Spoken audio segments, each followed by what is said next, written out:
ao Senhor nesse momento. Vou pedir para a Bia que comece com uma oração. Senhor Jesus, obrigado a Deus por mais um dia de vida, Pai, obrigada pelo teu amor, obrigada pela tua presença, Deus, que se faz esse lugar, Senhor. Que possamos, ó Deus, estar com as nossas mentes, com os nossos corações, ó Deus, abertos, que esse louvor possa chegar diante de Ti, ó Deus, que junto com os Teus anjos, que possamos estar fazendo um coral, ó Deus. Fica com quem possa estar vindo, Deus, abençoa o culto, cada um que está aqui, ó Deus, que esteja com o coração voltado a Ti. E a pregação, colocamos tudo diante do Teu altar, Senhor, que o pastor possa ser usado, Deus, um vaso de bênção usado para nós, ó Deus. Obrigado, Paizinho, por tudo isso que eu estou pedindo, ó Deus, e colocando agora o louvor diante de Ti, Senhor. Em Teu nome que eu leio, Jesus. Amém. Amém, Jesus.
profeta diz: ainda que a figueira não floresça, ainda que a videira não dê o fruto, que não haja alimento nenhum no campo, eu me alegrarei em ti, Senhor.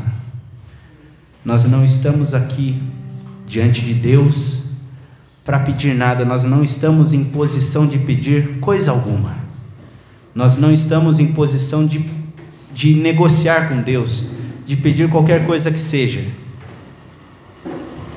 Podemos pedir porque Ele é um Deus bondoso, amoroso e que atende o nosso clamor, mas estamos aqui para glorificar, para adorar aquele que é o primeiro e o último, Senhor, autor e consumador da nossa fé. Amém?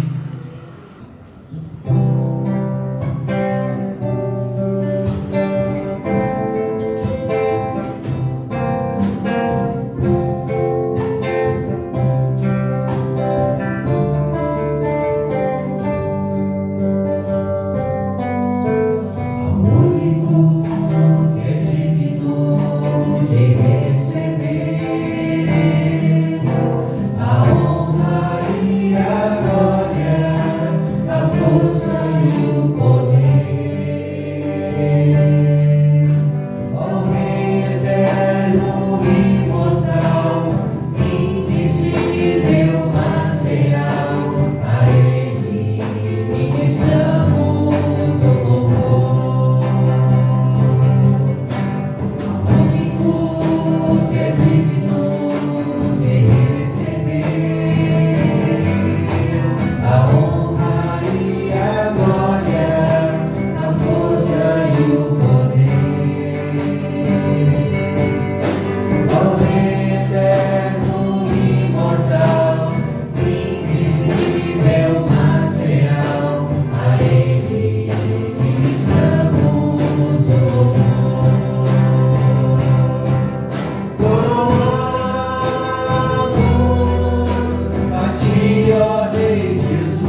Teu nome, ó Pai. O Senhor que está no meio de nós, o Senhor que envia o Teu Santo Espírito Consolador, Senhor, para que possamos engrandecer o nome de Jesus Cristo, Teu Filho, Teu único Filho, Senhor, que morreu em favor de cada um de nós e de cada um dos nossos pecados, Senhor. Quando olhamos para a cruz e lembramos do Teu Filho, Senhor, pendurado e sangrando, e choramos muitas vezes tocados, porque talvez sentimos empatia por aquele homem que está sofrendo, mas ele estava apenas pagando o preço do pecado que estava em nós, Senhor, e por causa do sangue derramado na cruz, hoje nós somos limpos e podemos dizer que somos justos, não mediante os nossos esforços, mas mediante o Teu sacrifício, ó Deus. Esse é o Deus bondoso e misericordioso, que nós estamos aqui, Senhor, diante do Teu trono de graça, te adorando, Senhor. Essa é a razão da nossa adoração, ó Pai. Obrigado por isso. Obrigado pelo sacrifício de Jesus Cristo. É por isso que adoramos, Senhor. Em nome de Jesus que eu oro. Amém.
Preparando para a mensagem dessa noite, Jesus, sendo Deus que se fez carne, e a Escritura fala que tabernaculou entre nós, habitou entre nós, viveu e sofreu. Hoje foi levantada uma pergunta muito interessante sobre quando é relatado na Escritura que Deus Pai afastou o olhar de Jesus Cristo quando estava pendurado na cruz. E ali Jesus teve a terrível experiência de estar separado de Deus, nem que fosse por um pouquinho de tempo. Terrível coisa é estar separado de Deus.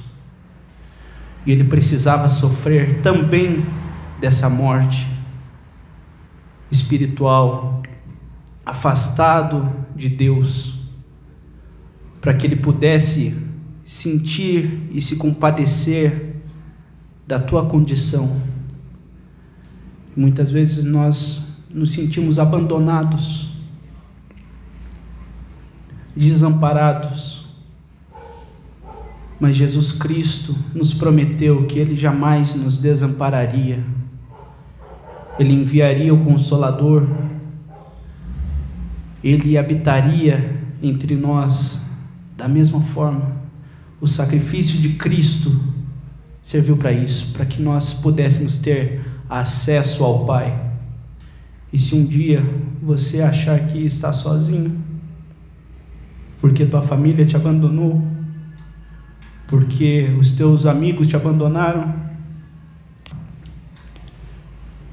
Deus jamais se esquece de você, e Ele está em ação,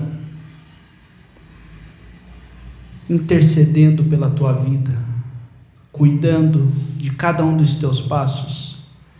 Ele jamais se esquecerá de você.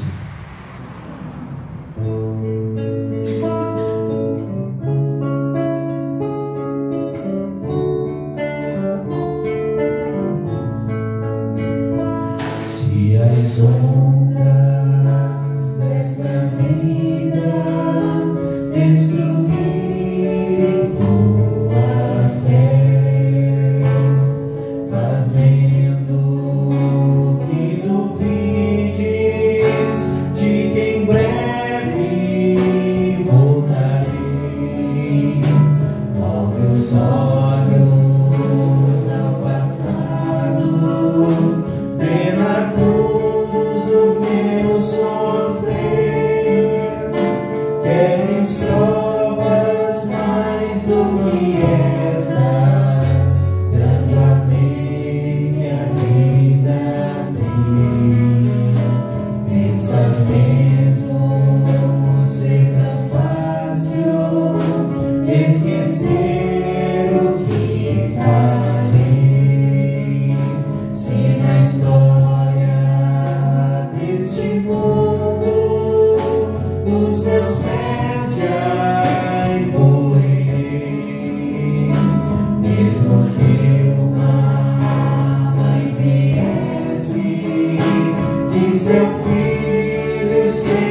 Pastor que ministra a palavra de Deus dessa noite.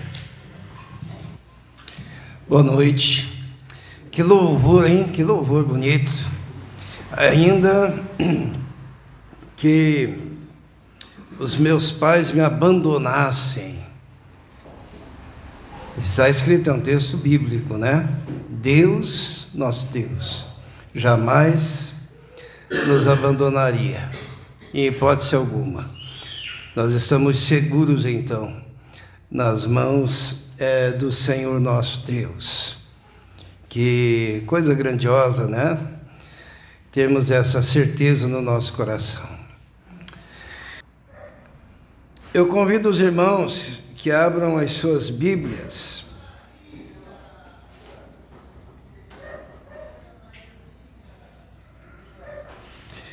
em Hebreus, no capítulo 12, Hebreus, no capítulo 12, a partir do versículo 14, do 14 até o 17, nós vamos ler e meditaremos então na palavra do Senhor.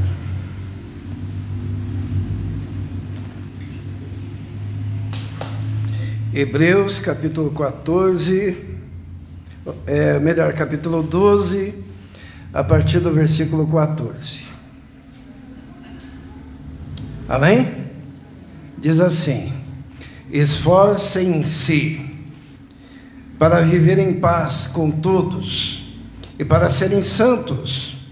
Sem santidade, ninguém verá o Senhor. Cuidem que ninguém se exclua da graça de Deus, que nenhuma raiz de amargura brote e cause perturbação, contaminando a muitos. Que não haja nenhum imoral ou profano, como Esaú, que por uma única refeição vendeu os seus direitos de filho mais velho. Como vocês sabem, posteriormente, quando quis herdar a bênção, foi rejeitado e não teve como alterar a sua decisão, embora buscasse a bênção com lágrimas. Amém? Nós vamos orar ao Senhor. Eu tentei usar aqui a internet, mas acho que eu estou sem internet aqui. Eu ia mostrar uma figura. Eu creio que a Rebeca pode apertar o botãozinho de compartilhar, tá? Vamos orar. Santo e eterno Deus, muito obrigado porque podemos nos reunir em Teu nome, na Tua casa. E sabemos que nesse momento, Senhor, dependemos totalmente do Senhor, para que os nossos ouvidos possam ser destravados, ó Deus, para ouvirmos tão somente a Sua voz, para não ouvirmos apenas a voz humana, apenas a voz do pregador, mas que possamos ouvir o sussurro do Teu Espírito Santo nos nossos ouvidos, no nosso coração, que possamos ter a compreensão, Senhor, da mensagem do Senhor para cada um de nós, porque a mensagem é coletiva, mas a aplicação é individual, ó Deus, e sabemos que se estamos hoje reunidos aqui, é porque o Senhor quer falar conosco. Não faria sentido virmos e não ouvirmos a Sua voz. Pedimos então agora esse milagre, ó Deus, que é o milagre da operação do Teu Espírito em nós, para que nós que somos tão falhos, possamos compreender a Tua voz, em nome de Jesus. Amém. Nós temos falado sobre um personagem que é Esaú. Lembram do Esaú, né? Ele é mencionado aqui, né? Diz assim no versículo 16: que não haja nenhum imoral ou profano como Esaú, que por uma refeição vendeu seus direitos de primogenitura, né? Os irmãos se lembram que lá em Gênesis houve aquela questão, nasceu primeiro Esaú, depois o irmão gêmeo que veio grudado no seu calcanhar, lembram disso?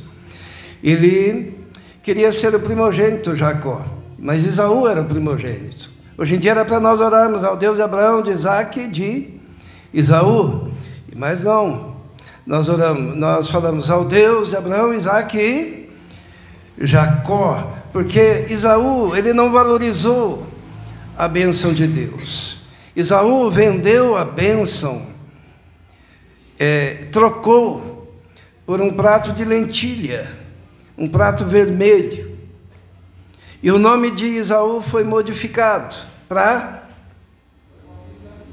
Edom, né? Esaú passou a chamar-se Edom, que significa vermelho. E por causa dessa questão da primogenitura, o que aconteceu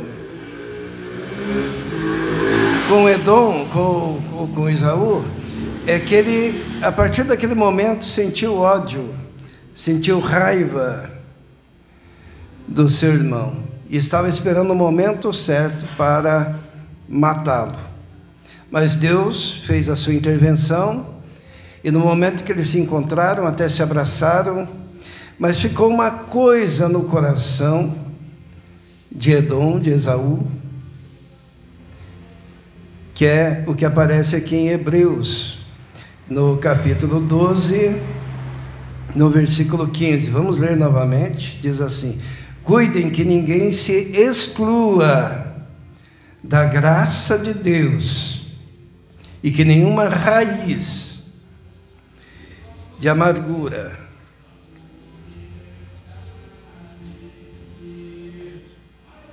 brote e cause perturbação, contaminando a muitos. É que o que aconteceu com Esaú? Esaú deu origem a um povo, e o nome desse povo, já que o nome dele foi mudado para Edom, vermelho, ele deu origem aos edomitas. E os edomitas se tornaram um povo inimigo do povo de Deus, um povo distanciado do povo de Deus, um povo que perseguia o povo de Deus. E os irmãos percebem que essa rixa com o povo de Deus, que o povo de Deus é chamado povo de Israel, que é Jacó, que é o irmão gêmeo. Porque o nome de Jacó foi modificado, lembram? Para Israel. Então, assim como o nome de Esaú foi modificado para Edom, o nome de Jacó foi modificado para Israel, povo de Deus, o povo de Israel. E aconteceu que ao longo da história o povo de Edom, os edomitas, foram inimigos do povo de Deus, Israel. Então foram povos irmãos, inimigos, porque os edomitas odiavam os israelitas. E esse ódio perdurou durante toda a existência dos edomitas. Os irmãos se lembram que recentemente eu preguei sobre o rei Agripa, lembram? Que Paulo diz assim, Paulo quando faz a sua defesa diante de Agripa e de Berenice, ele diz assim, ó rei Agripa, eu não fui infiel à visão celestial, mas proclamei com fidelidade a palavra. E o rei Agripa, em dado momento, ele pega e diz assim, por pouco queres me forçar ou me convencer a tornar-me cristão? E Paulo diz assim, não só você, rei Agripa, mas a todos os que estão me ouvindo, por pouco ou por muito, que se tornem cristãos. E os irmãos se lembram quem que era o rei Agripa? Herodes Agripa.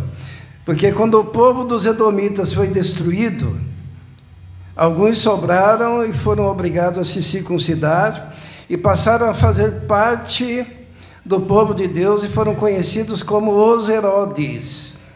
E como Deus tinha prometido que iria eliminar aquele povo, o último foi justamente Herodes Agripa, que ainda assim teve a oportunidade de ouvir a defesa do apóstolo Paulo. Hoje eu queria demonstrar aos irmãos o que significa uma raiz de amargura que contamina a muitos. Os irmãos estão percebendo?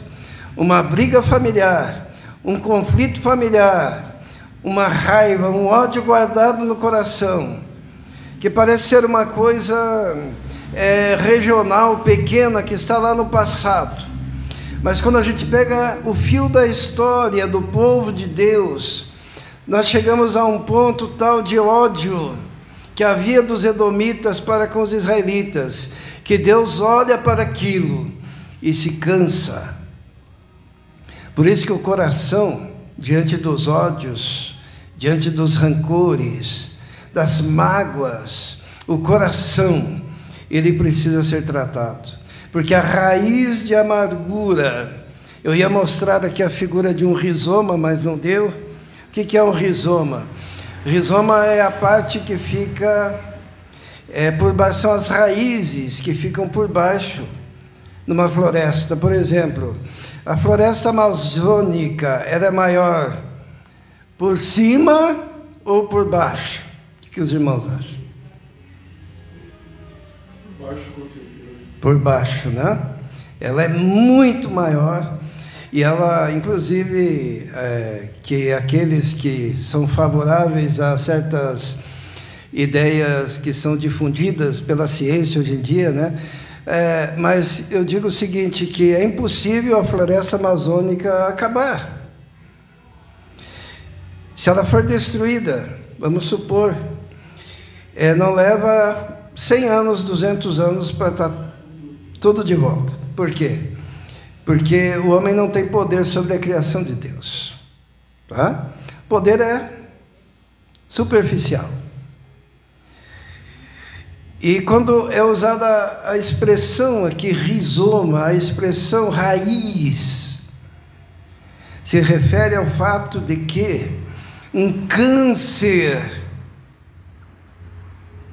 de ira, de amargura, de mágoa, se estabelece no coração, se aprofunda da alma, vai lá no mais profundo dos sentimentos, e este câncer de amargura, essa raiz de ódio, ela contamina todos os que convivem com você e contamina futuras gerações, e pode contaminar a outra geração, e pode contaminar a outra geração, e pode contaminar a outra geração.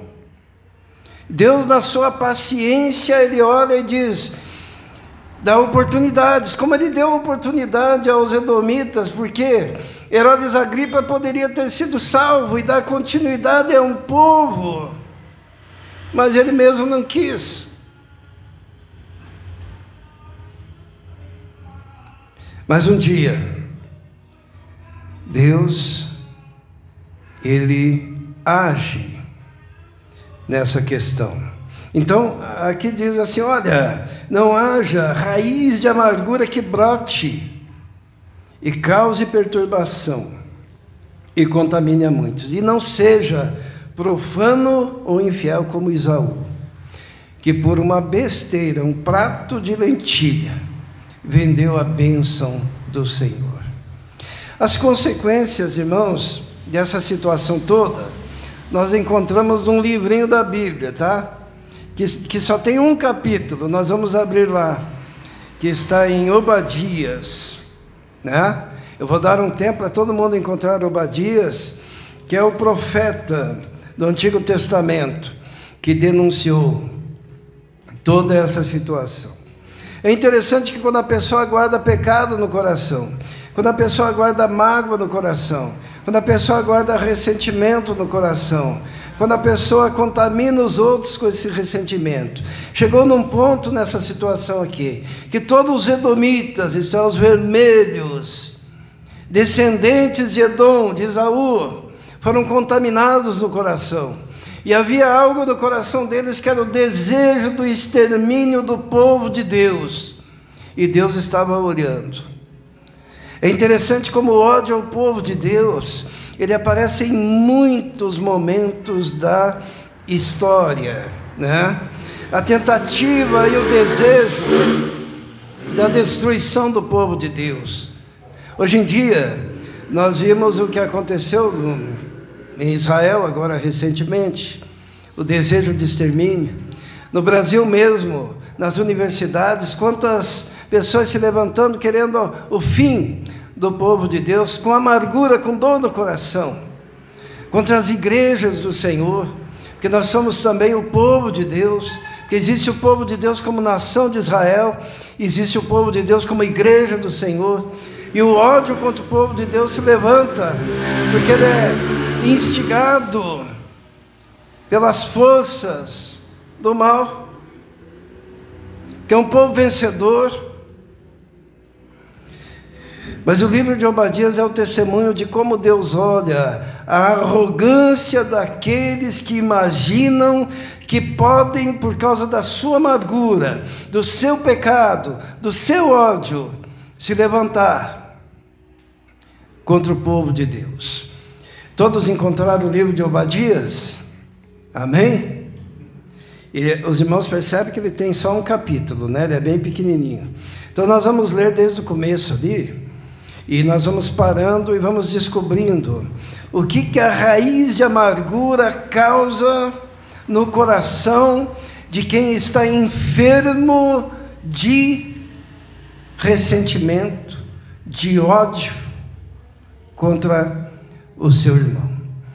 Diz assim, visão de Obadias. Assim diz o soberano Senhor a respeito de Edom. Aqui está se referindo a todo o povo de Edom, os edomitas, né? Só que está sendo usada uma palavra no singular, indicando uma pessoa, que seria o Esaú, né? Mas também se referindo a todo o povo. E diz assim, nós ouvimos uma mensagem do Senhor. Um mensageiro foi enviado às nações para dizer, levantem-se, vamos atacar Edom. Veja, eu tornarei você pequeno entre as nações, serás completamente desprezado. Depois de muitos anos, de muitos séculos, Deus fala: chegou o momento de prestar contas como nação. E Deus resolve vir ao encontro desse povo, e diz que um mensageiro saiu entre as nações para regimentar pessoas para virem contra os edomitas, descendentes de Esaú. Agora, qual que era o problema do edomita, daquele povo? É o mesmo problema que você tem, que eu tenho, que nós temos, que todas as pessoas que porventura guardem ressentimento e mágoa no coração também tem, porque o ressentimento e a mágoa faz com que os olhos e a percepção do homem sejam afetados. E a primeira coisa que aparece como testemunho de que este povo estava maculado por uma situação de pecado e de oposição a Deus, de oposição ao povo de Deus, de oposição aos seus irmãos, é que havia no coração daquele povo uma arrogância profunda. E essa arrogância enganava o coração deles. E nós vamos ler isso no versículo 3. Diz assim: a arrogância do seu coração o tem enganado. Você que vive nas cavidades das rochas, que constrói sua morada no alto dos montes, você que diz a si mesmo: quem pode derrubar-me? O povo de Edom tinha um sentimento de segurança, e não era em Deus, mas era na sua condição, porque eles moravam numa montanha chamada Monte Seir, e era uma montanha cheia de cavernas, e uma montanha com dificuldade dos exércitos subirem até lá. Era uma fortaleza natural, e eles estavam morando naquele lugar, e eles imaginavam: quem é o louco, qual é o exército doido que vai querer vir aqui lutar conosco no meio das nossas cavernas e dos nossos esconderijos, na grande montanha, no grande Monte Seir, que era a morada. Foi onde Edom, lá no começo em Gênesis, né? O Esaú foi lá e fez a sua casa, constituiu o lugar onde ele moraria, e dali nasceu esse povo que agora arrogantemente diz assim: quem pode nos tirar daqui? A tal ponto que diz assim, vamos ler o versículo 4, ainda quando ele diz de si mesmo: quem pode me derrubar? O Senhor responde no versículo 4: ainda que você suba tão alto como a águia e faça o seu ninho entre as estrelas, dali te derrubarei, declara o Senhor. Nós aprendemos com essa história, irmãos, que a nossa confiança, a nossa segurança, ela deve estar firmada no Senhor. Os edomitas moravam nas montanhas, os edomitas batiam no peito e diziam: quem nos derrubará? Alguns acreditam até que essa declaração do versículo 4 é uma declaração escatológica, que significa uma declaração para o final dos tempos, porque hoje em dia se fala muito em morada nas estrelas, né? Hoje em dia estão querendo povoar Marte, não é isso? É o sonho do Elon Musk, não é? Povoar Marte, ter um lugar, uma opção de morada para o homem, aonde ele não seja abalado. Existe uma coisa chamada Guerra das Estrelas, né? Que é aquele negócio, nós podemos ter um domo sobre a nossa nação e nos sentirmos absolutamente seguros.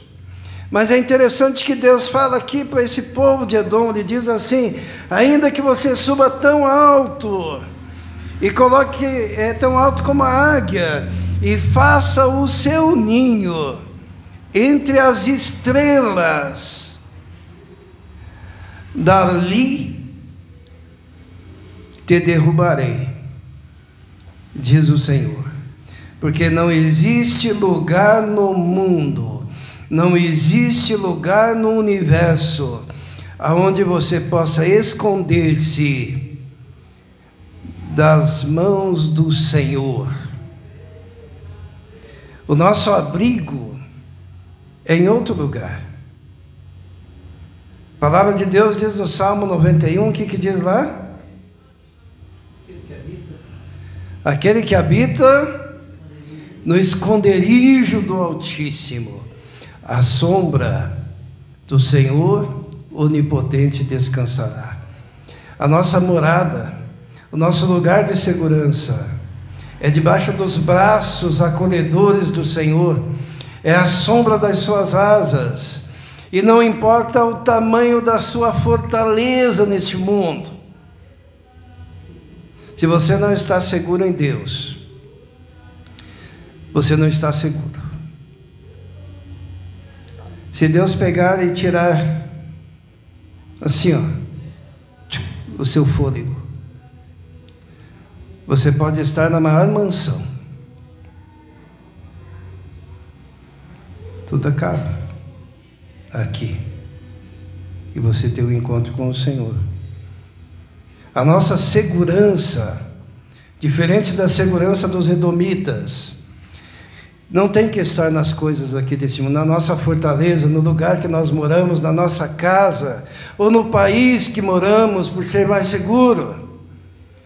Porque a nossa segurança, ela está no Senhor. E a pessoa que está, como o povo de Edom, com os olhos embaçados por causa do ódio, do ressentimento, da dor, da falta de carinho para com o seu irmão, ela também se torna uma pessoa arrogante, que se sente segura, ensimesmada, fundamentada nas suas próprias forças, na sua própria fortaleza.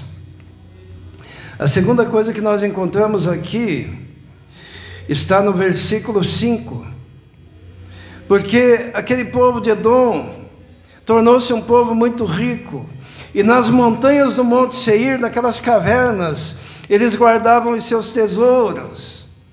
E o profeta Obadias, ele olha para eles e diz assim, em nome do Senhor, ele diz assim: se ladrões o atacassem, saqueadores no meio da noite, como você está destruído, não roubariam apenas o que achassem suficiente?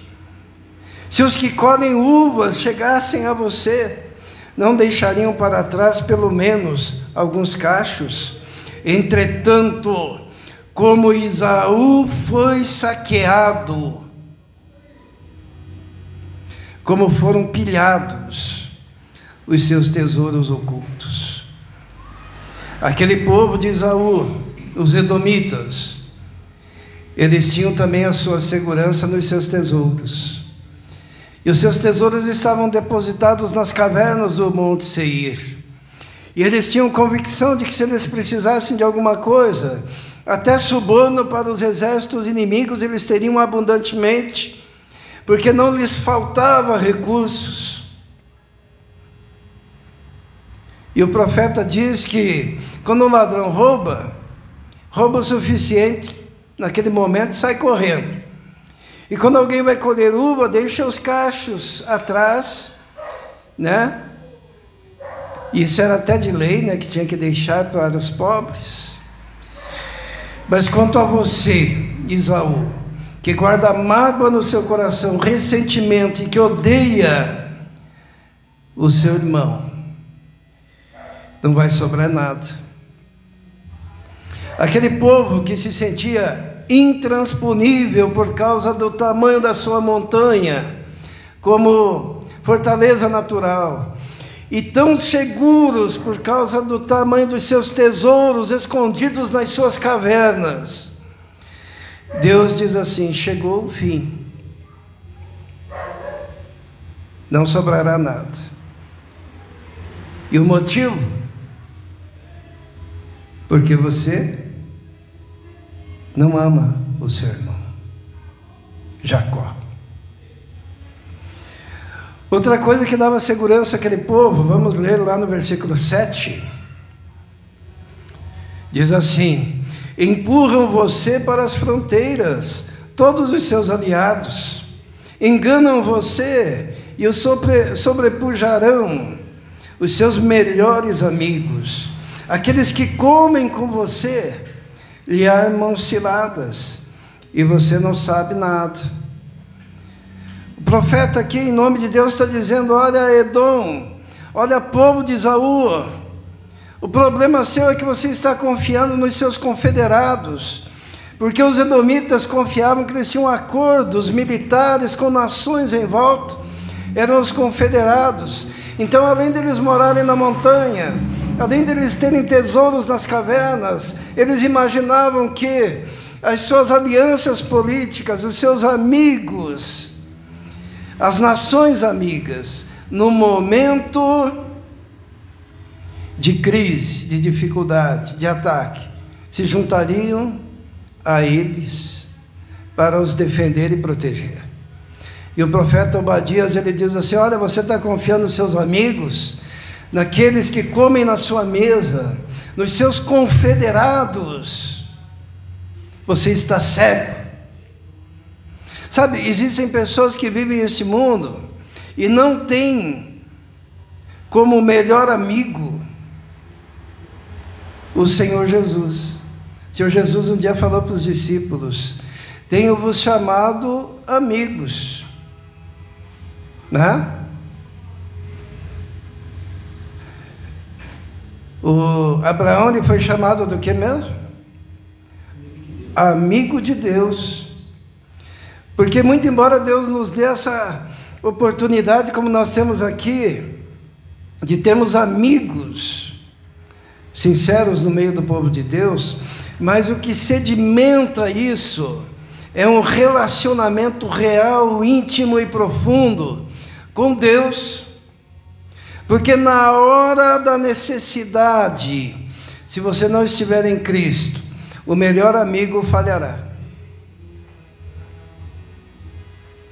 Devemos ter amigos no meio do povo de Deus, aqueles que têm a mesma fé. E precisamos confiar que, se todos os amigos e confederados falharem, temos um Deus com o qual temos intimidade e podemos ser chamados amigos de Deus. Mas aqui o profeta diz: olha, os seus amigos estão te empurrando para fora das fronteiras. Sabe o que significa isso? Eles se sentiam tão seguros na montanha do Monte Seir, mas sabe como que o povo dos edomitas foi destruído? Porque os seus confederados os convenceram a deixar as montanhas e descerem para as emboscadas dos seus inimigos. A montanha era intransponível, mas os seus confederados os atraíram para as fronteiras, e foi nas fronteiras que eles foram destruídos. Porque se nós não andarmos com o Senhor, com o coração limpo, com o coração purificado e com um amor sincero para com o outro, nem as montanhas mais fortificadas, nem os tesouros mais escondidos nas rochas, e nem os amigos que se declaram os mais fiéis poderão nos ajudar no dia da calamidade. Também nós vamos ler ali no versículo 8. O povo de Edom, ele se baseava também numa coisa. Olha o versículo 8. Naquele dia, declara o Senhor, destruirei os sábios de Edom e os mestres dos montes de Esaú. Outro motivo que aquele povo se sentia seguro, apesar de terem abandonado a Deus, abandonado as bênçãos de Deus, abandonado a graça de Deus e permitido que aquela raiz de amargura perdurasse por séculos. Outra coisa que os fazia seguros era a sabedoria que eles tinham. Eles eram afamados pelo mundo, pela sabedoria. E Deus pega e diz assim: olha, eu vou destruir os sábios de Edom e os mestres dos montes de Esaú. Muitas vezes nós achamos que a nossa segurança no futuro está nos nossos estudos, né? Na nossa sabedoria. Eu sou mestre, eu sou doutor, eu sou pós-doutor, eu tenho um entendimento privilegiado neste mundo. Mas se o teu coração não foi tratado, você está vulnerável. E Deus pega a sabedoria do homem e transforma essa sabedoria do homem em loucura. Como diz o apóstolo Paulo, em loucura. É importante estudar. Minha filha foi fazer vestibular agora há pouco, né? Eu sempre estimulei os jovens da igreja a estudar. O Tiago vai concluir o curso dele, falta tão pouquinho, né, Tiago? Tão pouquinho, vale a pena terminar, né? O Guilherme aí já é quase engenheiro, o Mateus já é engenheiro, já vai ser engenheiro 2, né? Ah, não é? O curso qualquer? Processos químicos. Processos químicos. Está quase. Mas está com a segunda faculdade aí. A Fernanda está com a segunda faculdade, pós-graduação, e a Marilda tem a faculdade, está todo mundo aí. É muito importante, mas nada disso nos segura. Se nós não estivermos firmados no Senhor. E diz a palavra de Deus que o Senhor declara: destruirei os teus sábios e os teus mestres, você que mora nas montanhas do Monte Seir. E finalmente no versículo 9 diz assim: então os seus guerreiros, ó Temã, ficarão apavorados e serão eliminados todos os homens do monte de Esaú. Que coisa terrível, né? Eles confiavam também nos seus guerreiros, porque os guerreiros de Edom eram guerreiros treinados. Os irmãos entendem quando eu falo Edom e Esaú, estou me referindo ao mesmo povo, e Deus também trata esses dois nomes de forma intercambiável para entender que são os edomitas. Mas aqui diz assim: os seus guerreiros serão envergonhados e eliminados. É a promessa de Deus. Isso se cumpriu? E qual foi o último homem que morreu?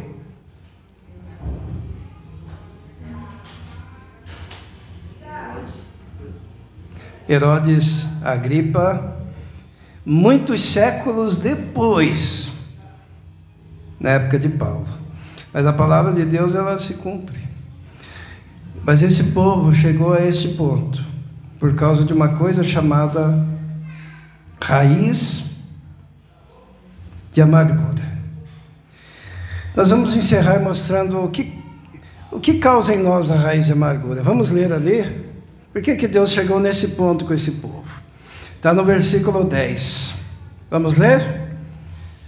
Diz assim, ó: por causa da da violenta matança que você fez contra seu irmão Jacó, você será coberto de vergonha e eliminado para sempre. Então esse foi o decreto de Deus. O povo cessaria de existir. Daí diz os motivos no versículo 11. Primeiro motivo: no dia em que você ficou por perto, quando estrangeiros roubavam os bens dele e estranhos entraram nas suas portas e lançaram sorte sobre Jerusalém, você fez exatamente como eles. O primeiro motivo que havia no coração desse povo é que quando Jerusalém estava sendo atacada, eles estavam de longe olhando e agindo como se fosse um dos inimigos, tá? E não moveu 1 milímetro para ajudar o seu irmão. Isso foi o primeiro motivo. Sabe quando você olha a pessoa e a pessoa está sofrendo, está com necessidade, e você pensa assim: não tem nada a ver com isso, mas você está ali olhando até com uma certa satisfação, né? Porque o irmão está sofrendo. Olha o que diz o versículo 12, vamos ler, é o motivo. E raiz de amargura causa esse tipo de comportamento nas pessoas. Versículo 12: você não devia ter olhado o quê? Com satisfação o dia da desgraça do seu irmão, nem ter se alegrado com a destruição do povo de Judá, nem devia ter falado com arrogância no dia da sua aflição. Alguém aqui já falou bem feito para alguém? Alguém aqui já olhou com satisfação a queda do seu irmão? O motivo que causou o furor do Senhor contra os edomitas era porque eles olhavam a destruição de Jerusalém com alegria, com satisfação, com prazer, e diz ainda que eles falavam com arrogância. Bem feito. E no versículo 13 diz assim: você não devia ter entrado pelas portas do meu povo no dia da sua calamidade, nem devia ter ficado alegre com o sofrimento dele no dia da sua ruína, nem ter roubado a riqueza dele no dia da sua desgraça, nem ter ficado na encruzilhada para matar os que estavam conseguindo escapar, nem ter entregado os sobreviventes no dia da sua aflição. Os edomitas, vendo Jerusalém sendo atacada, estavam olhando, não se moviam para ajudar, ainda riam, se alegravam, falavam entre si: bem feito, bem feito. E quando alguém queria fugir, eles seguravam para não deixar escapar e entregavam para os inimigos nas encruzilhadas. Sabe por quê? Porque brotou uma raiz de amargura naquela questão de dois irmãos, aonde um vendeu o direito de primogenitura ao outro, que se aproveitou daquela situação.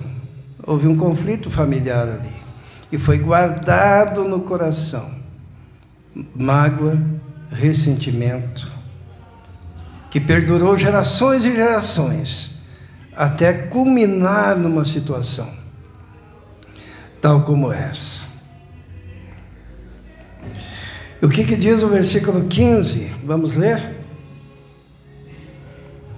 Diz assim: pois o dia do Senhor está próximo para todas as nações.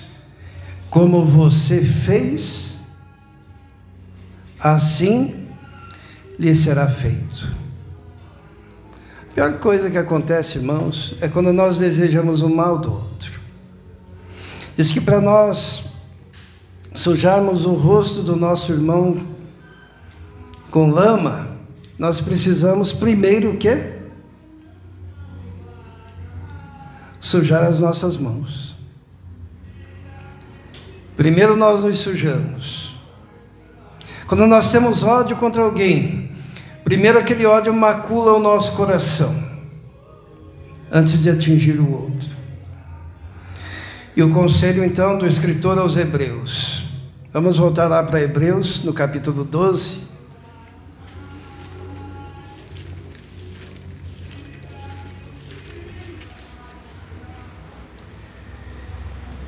E vamos ler novamente, a partir do versículo 14. Diz assim, todos encontraram? Hebreus 12, 14. Diz assim: esforcem-se, é um esforço, tá? Para viver em paz com todos e para serem santos. Sem santidade ninguém verá o Senhor. Cuidem que ninguém se exclua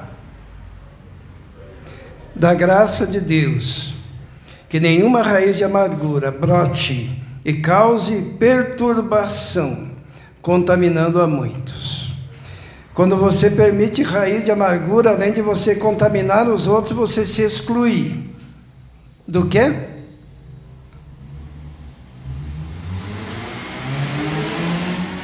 Vou ler novamente. Cuidem que ninguém se exclua da graça de Deus. Olha como é coisa séria, né? E no versículo 16, que não haja nenhum imoral ou profano como Esaú, que por uma única refeição vendeu os seus direitos de herança como o filho mais velho. Como vocês sabem, posteriormente, quando quis herdar a bênção, foi rejeitado e não teve como alterar a sua decisão, embora buscasse a bênção com lágrimas. Eu não sei o motivo pelo qual Deus me deu essa palavra para hoje. Eu tenho falado alguns domingos sobre Esaú, né? E se a gente for falar sobre esse personagem, a gente fica meses falando sobre ele. Creio que hoje é a última mensagem de Esaú. Porém, Deus quis que eu falasse sobre isso. E o motivo, me parece, é que Ele quer sondar os nossos corações. Talvez haja algum coração que ainda guarde mágoas, guarde ressentimento, guarde coisas relacionadas ao seu irmão. Talvez alguém que ainda tenha prazer e alegria quando vê a queda do outro. E o Senhor quer trabalhar conosco para que nós possamos obedecer a Cristo, que nos ensina a amar, inclusive, os nossos inimigos, né? Não permita que nenhuma raiz de amargura brote. Não se engane. Você parece que é pouco, né? Eu não consegui mostrar aqui a imagem do rizoma. Quando chegar em casa, dê um Google lá, rizoma. E os irmãos vão ver o que significa raiz. E a profundidade que ela atinge. E as raízes, elas são comunicantes, né? Quem estuda botânica, eu tenho curiosidade sobre isso. Mas as raízes se comunicam no fundo da terra. Por exemplo, uma raiz, ela se aprofunda e ela escolhe um caminho. Que caminho que ela escolhe? O caminho das águas e o caminho daquelas outras raízes que lhe são aparentadas e semelhantes. E elas se entrelaçam. E é isso o que acontece dentro do nosso coração. E se em tempo nós não trabalharmos isso, esse entrelaçamento vira uma situação caótica para a nossa existência.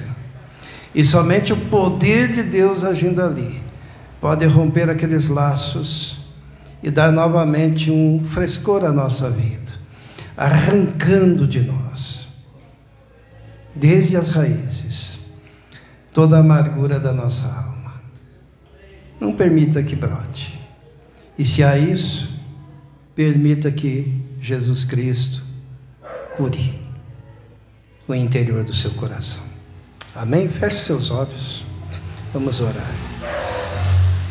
Senhor, nós sabemos que somos falhos e é tão fácil, Senhor, guardarmos ressentimentos, guardarmos memórias amargas e cultivarmos essas memórias. E muitas vezes transmitirmos até aos nossos filhos, aos nossos netos, através de histórias que contamos com dor.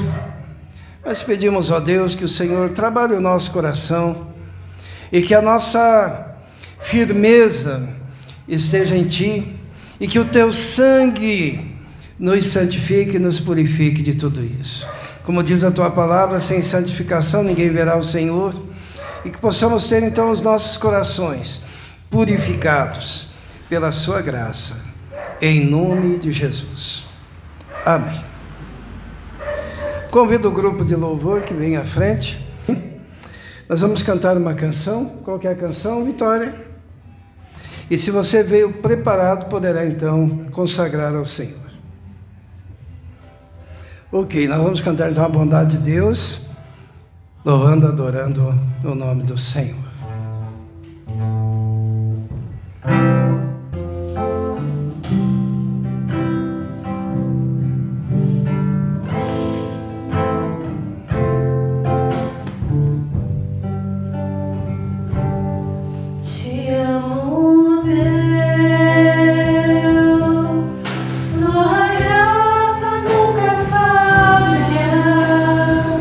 Todos os dias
bondade de Deus.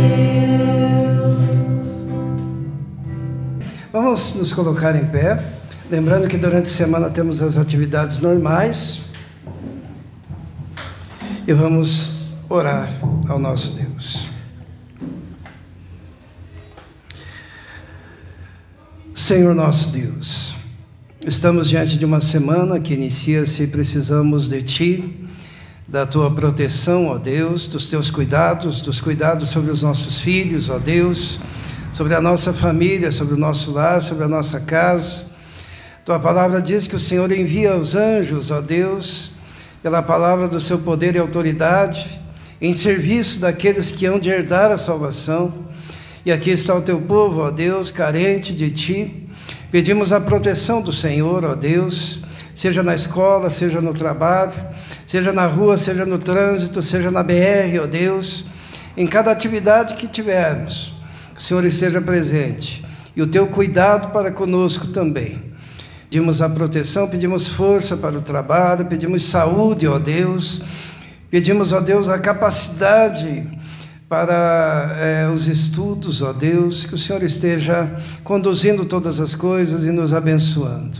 Abençoa o Teu povo. E que a graça do nosso Senhor e Salvador Jesus Cristo, o amor de Deus, o Pai, e a comunhão do Espírito Santo esteja com todos vós agora e para todo sempre. Amém. Dê um abraço no seu irmão.